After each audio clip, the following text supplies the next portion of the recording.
Hello friends, स्वागत आप सभी का। मैं उमाकांत आनंद। आज इस लेक्चर के अंदर हम लोग बात करने वाले हैं जो हमारी शेयर चैप्टर की सीरीज़ है उसके अंदर हमारा आज का जो लेक्चर है वो लेक्चर नंबर 8 है। इसके अंदर आज हम डिस्कस करने वाले हैं कि जो फॉरफीचर कंसेप्ट है शेयर्स का वो क्या है, उसका पूरा कंप्लीट कंसेप्ट देखेंगे और कुछ प्रैक्टिकल एग्जांपल्स लेंगे जिन एग्जांपल के थ्रू हम लोग इसको समझने की कोशिश करेंगे।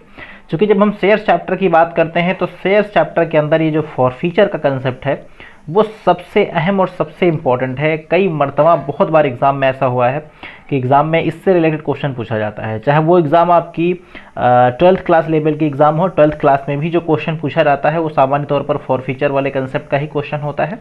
या अगर हम बात करें यूजीसी नेट कॉमर्स की, तो यूजीसी नेट कॉमर्स के अंदर कई पिछले अगर आप 5-7 पेपर देखें तो हर बार एक क्वेश्चन जो है फॉरफीचर के कंसेप्ट से ज़रूर पूछा गया है। तो कई हिसाब से अगर आप देखें तो ये इंपॉर्टेंट लेक्चर होने वाला है, इसलिए पूरे लेक्चर को देखिएगा और इसका कंसेप्ट आपको बहुत बारीकी के साथ समझ आ जाएगा।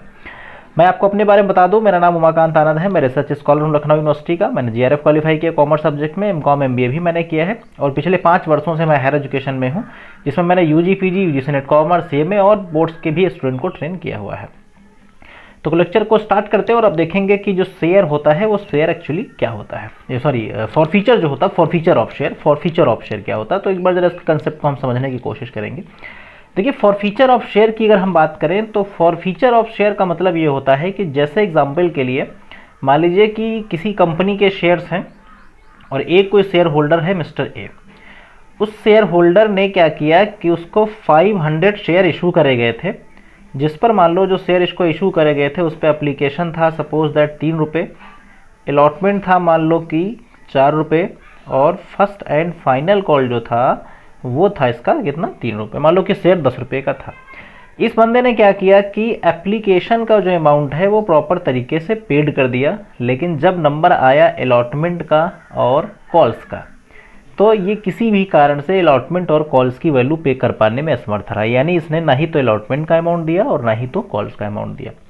इस केस में कंपनी क्या करेगी, कंपनी के पास ये पूरा अधिकार होता है कि इसके पास जो भी 500 शेयर्स हैं कंपनी इसे अपने कब्जे में कर सकती है, मीन्स कि इन्हें फॉरफीट कर सकती है। ध्यान से इस चीज़ को आप समझिएगा। यानी कंपनी के पास ये पूरा अधिकार है कि कंपनी ने इसको जो शेयर इशू करे थे, चूंकि इसने एप्लीकेशन के अलावा कोई और पेमेंट नहीं दिया, इसलिए कंपनी के पास ये प्रॉपर अधिकार है कि कंपनी इसके शेयर्स को फॉरफीट कर सकती है। करने के बाद इसे थर्ड नेक्स्ट पार्टी को दोबारा फिर से रीशू कर सकती है। कुछ आप इसको एक और एग्जाम्पल के थ्रू समझने की कोशिश करें तो शायद आपको ये कंसेप्ट और बारीकी से समझ आएगा। मैं एक इसको बहुत बेसिक एग्जाम्पल से समझाने की कोशिश करता हूँ। जैसे एग्जाम्पल के लिए मान लीजिए कि आपने एक बाइक परचेज करी। इस बाइक की जो कीमत है वो मान लो कि 60,000 रुपीज़ कीमत है। ये 60,000 रुपीज़ मान लो कि आपको क्या करना है कि 10,000 की 6 इंस्टॉलमेंट में पे करना। एक एग्जांपल हम ले लेते हैं कि 10,000 के 6 इंस्टॉलमेंट में पे करना। आपने मान लो इंस्टॉलमेंट नंबर 1 टाइम से पेमेंट करी, इंस्टॉलमेंट नंबर 2 टाइम से पेमेंट करी, इवन जब 3 इंस्टॉलमेंट का नंबर आया और इसके बाद और भी जो इंस्टॉलमेंट है उनका आप पेमेंट नहीं कर पा रहे हैं, तो कंपनी के पास ये अधिकार होता है कि जो बाइक आपको दी गई है वो उसका जो राइट है वो वापस फिर अपने पास ले ले। हायर परचेज सिस्टम के अंदर ऐसा होता है। तो कंपनी ने क्या किया कि आपकी गाड़ी को फिर अपने कब्जे में ले लिया। तो अगर कंपनी अपने गाड़ी को अपने कब्जे में ले ले तो इसे हम क्या बोल सकते हैं, फॉरफीचर। आई थिंक कंसेप्ट आपको समझ आया होगा कि फॉरफीचर के अंदर एक पर्सन क्या करता है, कुछ जो पेमेंट है वो डिले करता है या उसे नहीं देता है। कुल मिला के आप कह सकते हैं कि उसने पेमेंट में डिफ़ॉल्ट करी, उसने पेमेंट आपका नहीं दिया और इस वजह से आप उसके शेयर्स को फॉरफीट कर सकते हैं। तो इसी को हम बोलते हैं फॉरफीचर। इस कंसेप्ट को अगर आप और बारीकी से समझना चाहें तो मैंने यहाँ पे कुछ डेटा भी दिया जिससे आप इसको और समझ सकते हैं। यानी it may happen that some shareholders fail to pay 1 और मोर इंस्टॉलमेंट। कुछ ऐसे शेयर होल्डर जो कि एक या एक से ज़्यादा इंस्टॉलमेंट का पेमेंट नहीं कर पाते हैं, वो चाहे उनकी अलॉटमेंट मनी हो या कॉल मनी, तो in such circumstances the company can forfeit the share. इस केस में कंपनी इनके शेयर को फॉरफीट कर सकती है, आइदर कैंसिल देयर अलॉटमेंट, या इसका ये भी मतलब है कि उन्हें उनका जो अलॉटमेंट है वो कैंसिल कर सकती है, and treat the amount already received thereon as forfeiture to the company. और उस केस में आपके जो शेयर फॉरफीट करे जाते हैं तो उसका जो मनी होता है वो फिर रिसीव माना जाता है, जितना उसने ले लिया वो फिर पैसा आपको रिटर्न नहीं होता है। तो इसको करने के अपने कुछ फ्रेमवर्क हैं, कुछ प्रोविजंस हैं, कुछ आर्टिकल्स दिए गए हैं जो कि एज कंपनी एक्ट 2013 के थ्रू कुछ आर्टिकल बताए गए जिनको फॉलो करते हुए फॉरफीचर जो है वो किया जाता है। फॉरफीचर 3 तरीके से हो सकता है। अब फॉरफीचर 3 कौन कौन से केसेस हो सकते हैं इनको एक बार बारीकी समझें और कोशिश करेंगे इसकी एंट्री को समझने की। पहला केस ये है कि जब शेयर को इशू किया गया था, यानी कि forfeiture of share issue at पर वैल्यू, यानी कि 100 रुपये का अगर शेयर था तो उसे 100 रुपये का ही इशू किया गया था, एक तो ये केस बनता है। तो इस केस में जो इसकी एंट्री बनती है, जो इसका जनरल की ट्रांजैक्शन बनेगा वो क्या बनेगा, शेयर कैपिटल अकाउंट डेबिट। ध्यान से समझिएगा, share capital amount debit. Capital में हम सिर्फ कॉल्ड अप वैल्यू को ही लिखेंगे, उससे ज़्यादा की वैल्यू नहीं लिखेंगे। एग्जाम्पल के लिए मान लीजिए कि शेयर जो है वो 100 रुपये का है, लेकिन अभी तक आपने कॉल्ड किया है 80 रुपीज़ पर शेयर, और मान लो कि शेयर हैं आपके कितने 200, तो 200 इंटू 80 होना चाहिए, ना कि 200 इंटू 100 होगा। तो ध्यान रखिएगा इस चीज़ को कि हम लोग कॉल्ड अप वैल्यू को ही सिर्फ कंसीडर करेंगे, कॉल्ड अप वैल्यू के अलावा हम लोग उसकी जो फेस वैल्यू है उसको नहीं लिखेंगे। इस चीज़ पे ध्यान दीजिएगा। To share forfeiture account, to share forfeiture account, इसमें आप क्या लिखेंगे, जो आपकी पेड अप अमाउंट है। पेड अप अमाउंट का मतलब है कि जो आपको पेड अप, जो आपको पे नहीं हो पाया था। नेक्स्ट आप लिखेंगे यहाँ पे टू शेयर अलॉटमेंट, या आप इसको अभी थोड़ा सा एक कुछ समय के लिए अगर कन्फ्यूजन करें तो इसको भी आप क्विट कर दें। इसकी वैल्यू हम अभी नहीं लिख रहे हैं, बाकी हम आते हैं। यानी हमने इसकी वैल्यू अभी लिखी, फिर लिखेंगे टू शेयर अलॉटमेंट। यहाँ पे इसका मतलब है कि जो अलॉटमेंट पे आपकी अनपेड वैल्यू है वो आपको इसके सामने लिखनी है। और टू शेयर कॉल्स, अगर किसी तरीके से उसने कॉल पे भी पेमेंट नहीं किया है तो कॉल्स की अनपेड वैल्यू यहाँ पे लिखनी है। यानी अब आपको क्या करना, बैलेंसिंग कर लेनी। शेयर कैपिटल की वैल्यू आपके पास कुछ लिखी होगी, अलॉटमेंट की वैल्यू कुछ है आपके पास, और फर्स्ट कॉल की कुछ है। तो इस वैल्यू और में से इन दोनों को वैल्यू को माइनस करिए, जो भी बचेगा वो आपका फॉरफीचर वाली वैल्यू के सामने आ जाएगा। आई थिंक आपको बात समझ आ गई होगी। यानी फॉरफीचर का अमाउंट जो है एक प्रकार से ये वाला बैलेंसिंग अमाउंट है। किसका बैलेंसिंग अमाउंट है, जो शेयर कैपिटल की वैल्यू है, इसमें से आप अलॉटमेंट और फॉर शेयर फर्स्ट कॉल या सेकंड कॉल जो भी है, इनकी जो अनपेड वैल्यू इनको माइनस कर दें तो ये वैल्यू आपकी निकल के आ जाएगी। आई थिंक यहाँ तक आपको बात समझ आ गई होगी। अब हम बढ़ेंगे इसके दूसरे कंसेप्ट की ओर, यानी कि जब शेयर को इशू किया गया प्रीमियम पे। कुछ ऐसे भी केसेस होते हैं कि जहाँ पे शेयर जो है वो प्रीमियम पर इशू किया जाता है, और जो प्रीमियम होता है वो मान लो कि अलॉटमेंट पे, और अलॉटमेंट अनपेड हो गया। गौर से इस बात पे ध्यान दीजिएगा। यानी प्रीमियम जो है वो किस पे है, अलॉटमेंट पे है, अलॉटमेंट आपका अनपेड हो गया। बस शर्त इसमें यही है, कंडीशन इसकी बेसिक जो कंडीशन है आपकी, बेसिक इसकी कंडीशन यही है कि जिस पर प्रीमियम है आपका, चाहे वो अलॉटमेंट हो चाहे कॉल के साथ हो, जिस चीज़ के साथ इसका प्रीमियम है वो चीज़ अनपेड होनी चाहिए। उस केस में हम इस ट्रांजैक्शन को फॉलो करेंगे, अदरवाइज हम पुराने वाले ट्रांजैक्शन से ही काम चला सकते हैं।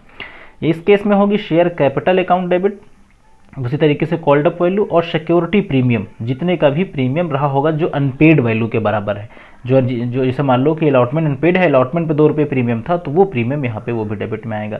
फिर उसके बाद आ जाएगा आपका to share allotment account, allotment पे जितना अनपेड होगा, और फिर आ जाएगा शेयर कॉल्स, यानी जो भी अमाउंट इन्होंने कॉल्स पे अनपेड किया होगा वो आपका यहाँ पे आ जाएगा।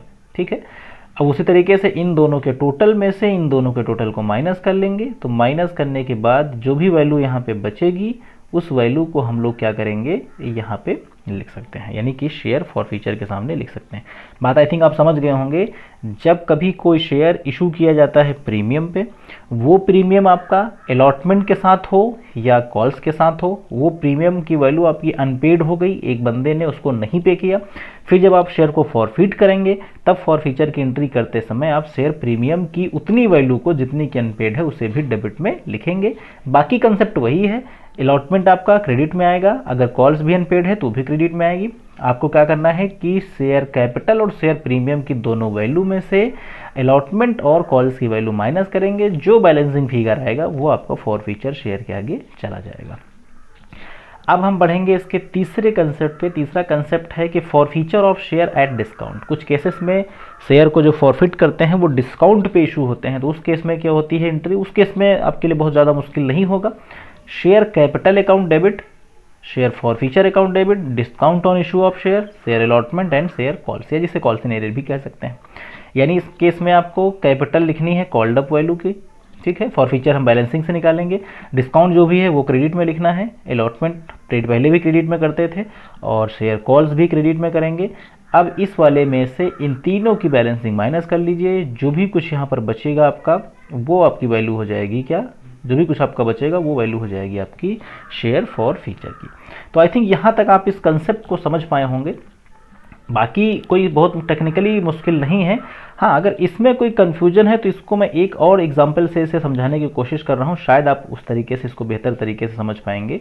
इसका एग्जांपल कुछ इस तरीके से है, जैसे एग्जांपल के लिए मैंने एक छोटा सा एग्जांपल और मैं लेता हूँ। जैसे सपोज दैट कि आपने एक रेफ्रिजरेटर जो है वो इंस्टॉलमेंट पे लिया, जिसकी कीमत मान लो थी 20,000 रुपीज़ और ये आपको देना था 5,000 की 4 इंस्टॉलमेंट में, ठीक है, जिसमें आपने पहली इंस्टॉलमेंट जो है टाइम से पे कर दी और दूसरी इंस्टॉलमेंट भी आपने टाइम से पे कर दी।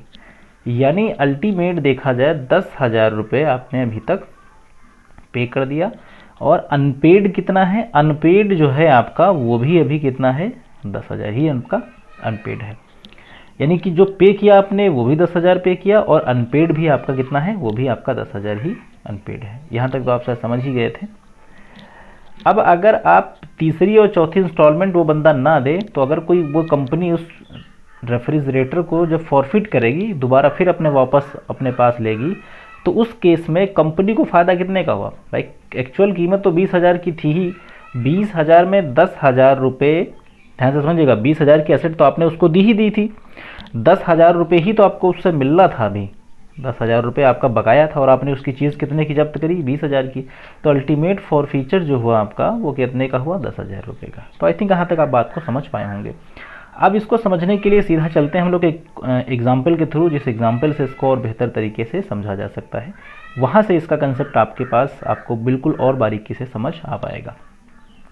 देखते हैं, आपके सामने एक हमने क्वेश्चन दिया हुआ है, बहुत ही बेसिक सा क्वेश्चन है। इस क्वेश्चन से इसको समझेंगे हम लोग। तो पहले हम लोग जो क्वेश्चन लेंगे वो लेंगे इशू एट पर वाली पे। देखिए यहाँ पे है आपका Honda limited issue 10,000 equity shares of 100 each payable at 20 on application, 30 on allotment, 20 on first and 30 on the second call. 1,000 shares were applied for allotment and all money was duly received exception 300 shares holding by Supriya.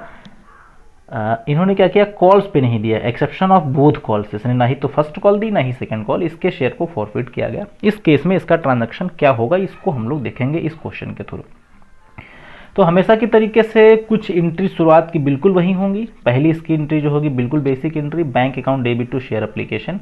Number of share जो है इसके वो कितने हैं, 10,000 है और application 20।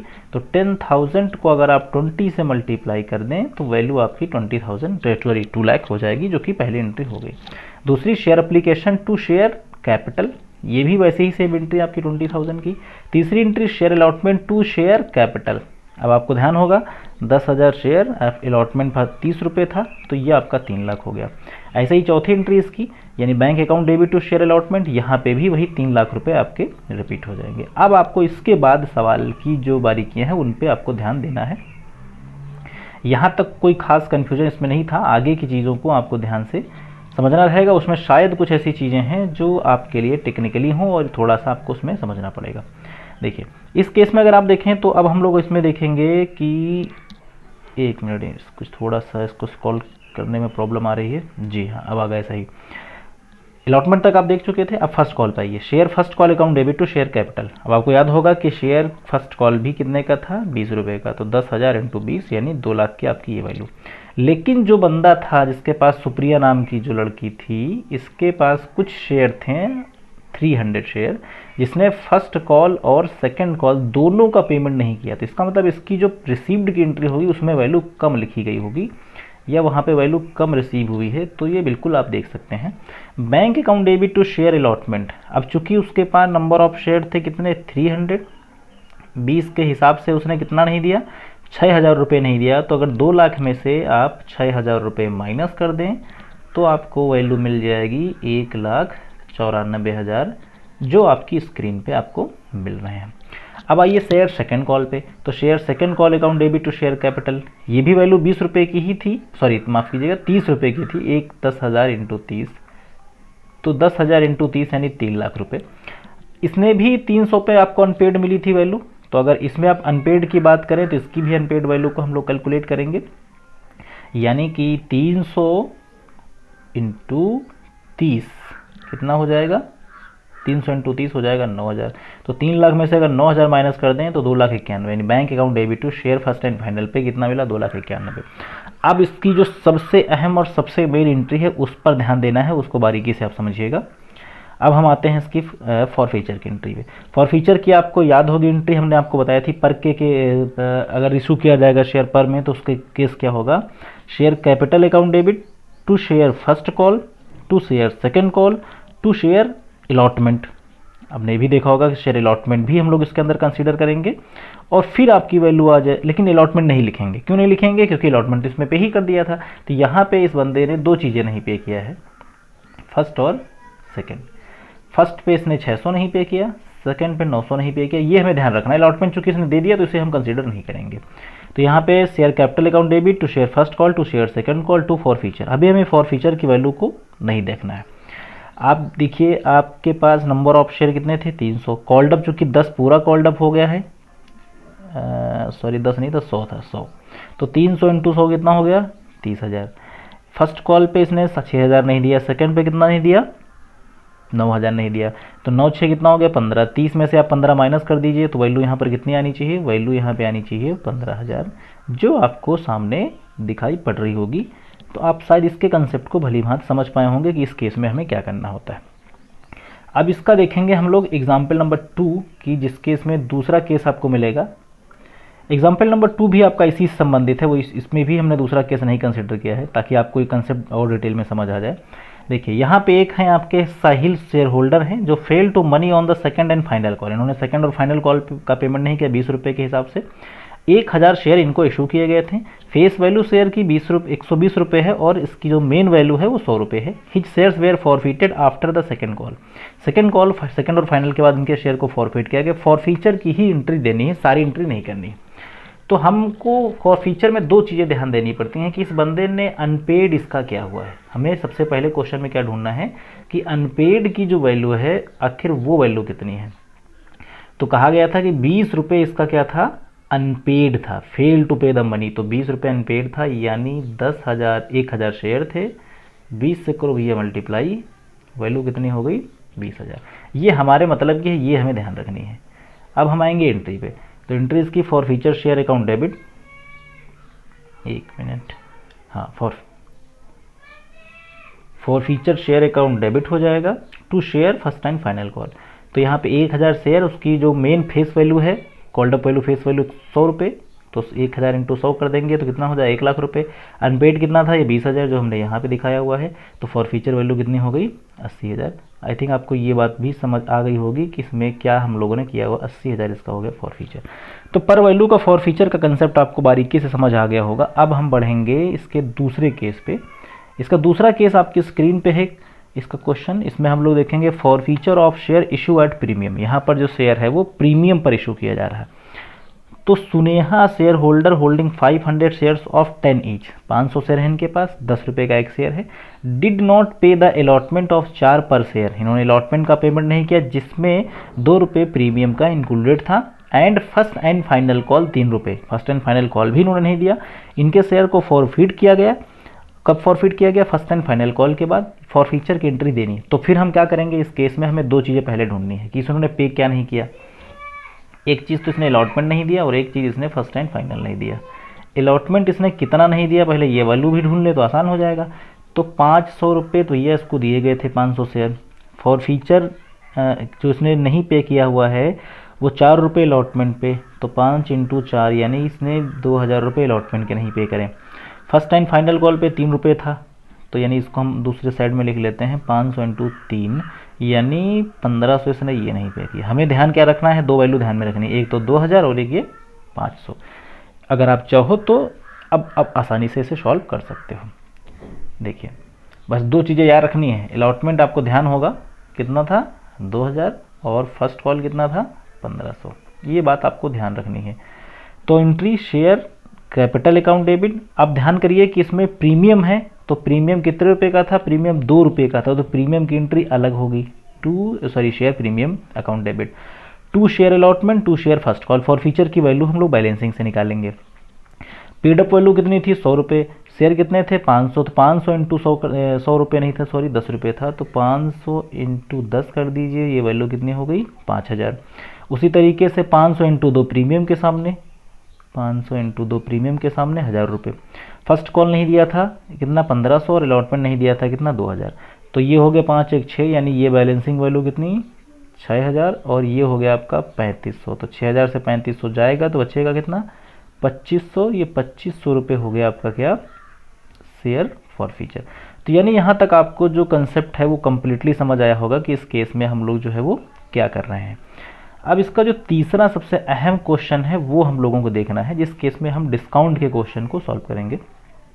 Discount की बात करें तो डिस्काउंट के केस में देखिए आपके सामने क्वेश्चन दिया है कि Madan limited invite application for 20,000 shares of 100 each eight 10% discount. 20 payable है इनका एप्लीकेशन पे, 25 अलॉटमेंट पे, 25 फर्स्ट कॉल पे एंड 15 आपका सेकंड एंड फाइनल पे। Ritu applied 1000 shares and allotted 600। Ritu ने 1000 शेयर के लिए अप्लाई किया था, जिसको सिर्फ 600 शेयर अलॉट किए गए and the excess money allotment was utilise against allotment. जो एक्स्ट्रा अमाउंट था इसका अलॉटमेंट पे यूटिलाइज किया गया। These shares were forfeited after the first call, यानी इनके शेयर को फॉरफिट किया गया लेकिन फर्स्ट कॉल के बाद फॉरफिट किया गया। अब ये क्वेश्चन आपके लिए कहीं ना कहीं देखा जाए काफ़ी हद तक टेक्निकली बहुत आसान है, इसमें कोई परेशानी नहीं है, आप आसानी से इस क्वेश्चन को कर सकते हैं। देखिए चलते हैं क्वेश्चन की तरफ हम लोग। ये क्वेश्चन आपकी स्क्रीन पे देखिए, इसमें सबसे पहले आपको क्या करना है, बस ध्यान ये रखना है कि इस क्वेश्चन को हम किस तरीके से सॉल्व करेंगे। तो एप्लीकेशन की जो मनी थी इसकी, आपको ये नोट्स को पहले आप समझ लें तब क्वेश्चन आसान हो जाएगा। एप्लीकेशन जो मनी थी आपकी वो कितनी थी, 25 रुपये। तो 1000 शेयर इसको मिले थे और 25,000 से 25 से कर दीजिए मल्टीप्लाई, तो वैल्यू कितनी होगी, 25,000। अप्लाई किया था 600 के लिए, तो 600 के लिए अप्लाई किया था, तो भाई आपको क्या करना है, 600 इंटू 25, 25 का 150 मतलब 15,000। तो एक्सेस मनी इसकी कितनी है, 10,000 रुपये। ये इसका अलॉटमेंट पे एक्सेस पड़ा हुआ है।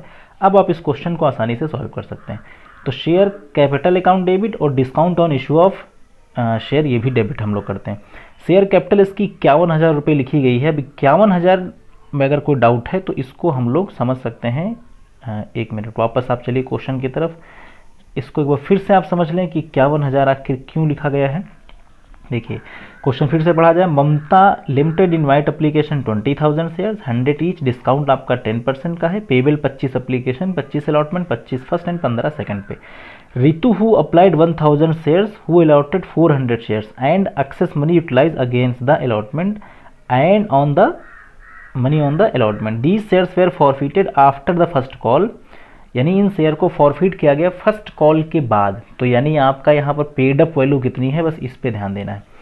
पेड अप वैल्यू आपकी जो होगी, अब आप इसको देख लीजिए, आपके पास 25 और ये 25 50, फर्स्ट कॉल 75, 75 में हो गया 10 डिस्काउंट, 75 में आपका 10 तो डिस्काउंट का ही चला गया, लेकिन अभी आप 75 ही मानिए। तो 75 को अगर आप मल्टीप्लाई कर दीजिए 600 से, 75 इंटू 600, तो आपको वैल्यू देखिए पता चल जाएगी कितनी आएगी। 0 0 5 को 6 से मल्टीप्लाई करिए 30, हासिल कितने आएंगे, 1 आएगा, सॉरी 3 आएंगे, और 6 सत्ते 42, 42 3 45। तो यार तो गड़बड़ हो गया फिर यहाँ पे, इसका मतलब 75 इंटू 600 अगर आप कर रहे हैं तो मल्टीप्लाई शायद कैलकुलेशन गलत होगा, एक बार फिर से इसको चेक कर लिया जाए। 6 0 2 0 आपके हो गए, 6 को 5 से मल्टीप्लाई करेंगे 30, 3 कैरी आएंगे इसके अंदर, और 6 सत्ते 42 3 45। वैसे तो 4500 ही होना चाहिए, फिर कुछ कैलकुलेशन मिस्टेक हो सकती है, बट फिर भी आप इसको कोशिश करें समझने की मिस्टेक आखिर हुई जो रही है वो कहाँ पे हो सकती है। 10% डिस्काउंट है, 25 एप्लीकेशन पे है, 25 अलॉटमेंट पे है, 25 फर्स्ट कॉल पे, तो 25 को 3 से मल्टीप्लाई करेंगे तो 75,000 तो एग्जैक्टली आना ही चाहिए।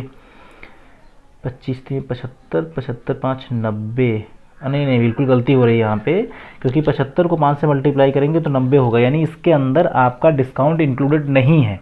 तो हमको फिर 75 से मल्टीप्लाई, क्योंकि डिस्काउंट को नीचे हम एडजस्ट करेंगे इसलिए हमें 85 से मल्टीप्लाई करना पड़ेगा। तो 3 कैरी थे तो 6 8 48, 48 3 51, तो आई थिंक अब बात समझ गए होंगे।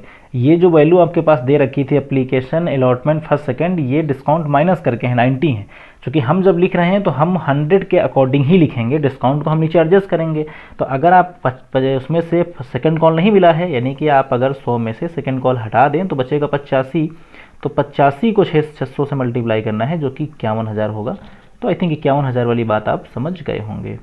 अब हम बढ़ते हैं क्वेश्चन की तरफ। तो ये था आपका क्या, शेयर कैपिटल अकाउंट, ये डिस्काउंट। अब यहाँ पे देखिए हम डिस्काउंट को कंसीडर करेंगे। ये डिस्काउंट आपका 6,000 जो है 600 इंटू 10 के हिसाब से आया हुआ है। अलॉटमेंट पे आपको कितना नहीं मिला होगा, 5,000 रुपये जो कि नहीं मिला। फर्स्ट कॉल पे 15,000, सेकेंड कॉल पे आपका कितना 25। तो ये जो आपका वैल्यू है ये इस तरीके से अगर आप निकालें तो 51,000 में से अगर इन तीन वैल्यू को माइनस कर दें तो 25 जो है आपका बैलेंसिंग फिगर है, यानी 51,000 में से ये तीन आपको माइनस करना है, 6,000 माइनस करना है, 5 और 15, 15 5 20, 26,000 माइनस कर दें तो 25,000 रुपये आपका जो है वो निकल के आ जाएगा क्या, फॉर फीचर की वैल्यू। इसमें अगर डाउट्स हो आपको कि वैल्यू किस तरीके से निकाली गई है तो उसको मैं एक बार फिर से आपको कोशिश कर रहा हूँ इसको बताने के लिए। यहाँ पे इसका जो एक्सेस मनी थी वो यहाँ यूटिलाइज हो ही गई थी, तो यहाँ से तो आप समझ ही गए थे कि क्या सिचुएशन होने वाला। इसका एक्सेस जो था वो 10,000 रुपये था, ठीक है ना। एक्सेस इसका कितना था, 10,000 रुपये। 25 रुपये इस बंदे का बना है किस पे, अलॉटमेंट पे, और 25 ही इसका है किस पे, फर्स्ट कॉल पे। ध्यान से देखिएगा, तो 600 इंटू 25 कितना हुआ, 15,000। 10,000 भाई साहब के पहले से पड़े हैं एक्सेस, घटा दो कितना बचा, 5, तो 5,000 अलॉटमेंट का अनपेड हो गया। फर्स्ट कॉल का तो डायरेक्ट 600 इंटू 25 कर दीजिए, 25 का 150 यानी 15, ठीक है। तो ये दोनों वैल्यू समझ गए। ऊपर का तो आपको डिस्काउंट कन्फर्म था ही, तो कितना हो गया 26, अब 51 से 26 माइनस करिए तो 25 निकल के आ जाएगा। तो आई थिंक यहाँ इस पूरे कंसेप्ट को आप समझ पाए होंगे कि क्या जो तरीका है इसके अंदर इस्तेमाल किया जाता है। मुझे उम्मीद है कि ये क्वेश्चन आपको समझ आया होगा। थोड़ा लंबा वीडियो रहा, इसमें काफ़ी चीज़ें आपको डिटेल में बताने की कोशिश की, बट मुझे उम्मीद है कि लेक्चर अच्छा लगा होगा। लेक्चर अच्छा लगा हो तो इसे लाइक शेयर कर सकते हैं, और चैनल को सब्सक्राइब ना किया हो तो कर लें, ताकि मेरे अपकमिंग जो लेसन है उनकी नोटिफिकेशन आपको मिल सकें। So thanks for watching this video, have a nice day.